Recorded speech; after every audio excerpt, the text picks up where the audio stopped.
All right. Let me give you a little update on the channel, and then I want to talk you through 3 ways that I deal with weeds without reaching for chemicals, because you really don't need a shelf full of sprays to keep weeds down.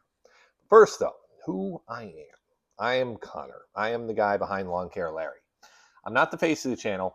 I'm the one you I'm not the one you usually hear. I'm the one in the background. I'm the editor. I am the organizer, the guy who takes all the footage and cuts it together and lines it up so it all actually makes sense. And by the time it reaches you, it makes sense.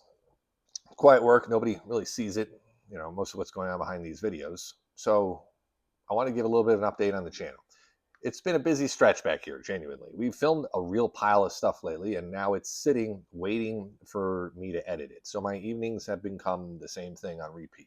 Headphones on at the desk, working through it clip by clip. Some of these take me a couple full days to get right because I would much rather take my time than push out something sloppy.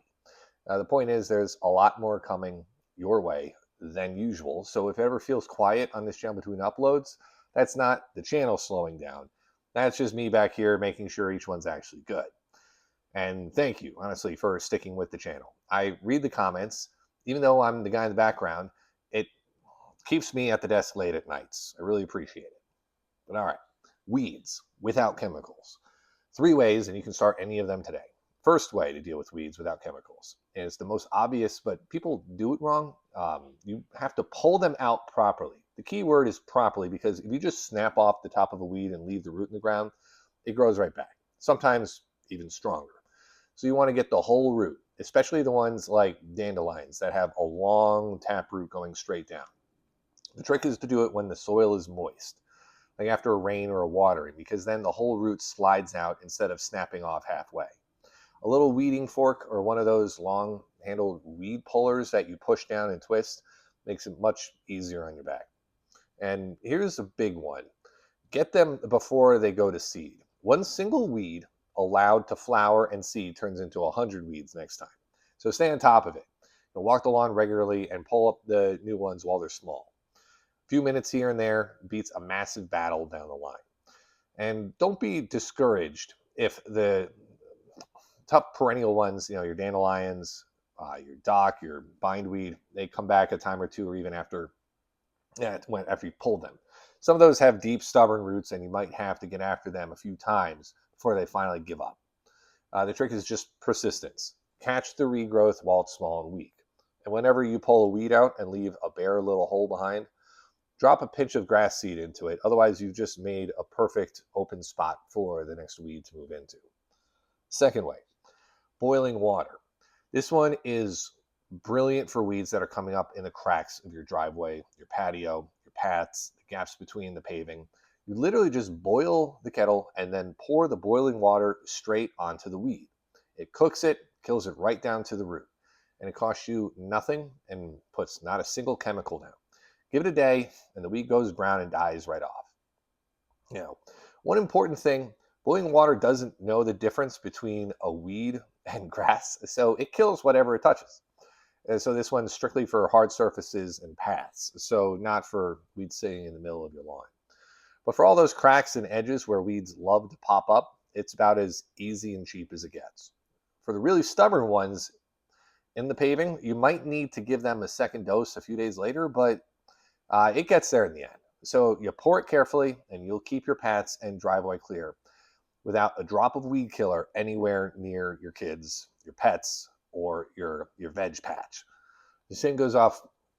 The same goes if you've heard about using strong vinegar on weeds. It works on hard surfaces too, but it's not fussy either. It'll burn your grass just the same. So keep it to the paths and the paving. Third way, and this is the real long game. You crowd them out and starve them of light. Here's the thing that almost nobody Here's the thing nobody realizes. The best weed control for your actual lawn isn't attacking the weeds at all. It's having grass that is so thick and healthy that the weeds can't get a foothold. Weed seeds need light and space and bare open soil to take hold. So a thick, dense, well-fed lawn, mowed nice and tall, shades the soil completely and leaves the weeds nowhere to go. They can't compete with established grass, and they can't get light to germinate. So you mow high, you feed your lawn and overseed any thin or bare patches, and there's simply no open ground left for weeds to move into.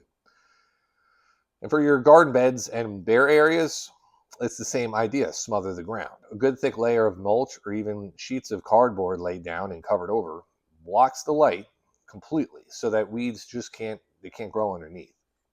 You deny them light and you win without pulling up a single thing.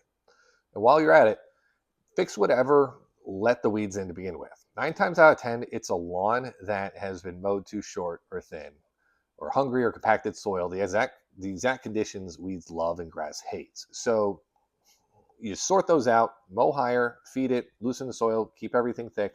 You're not just killing the weeds you're making sure the new ones can't take hold. That's the whole secret, really. A strong lawn is its own best weed killer. So there's your 3 tips.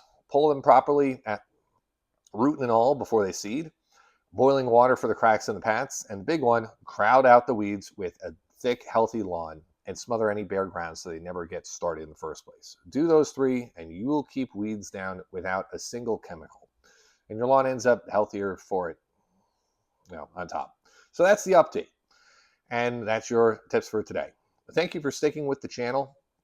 It genuinely means a lot to me back here.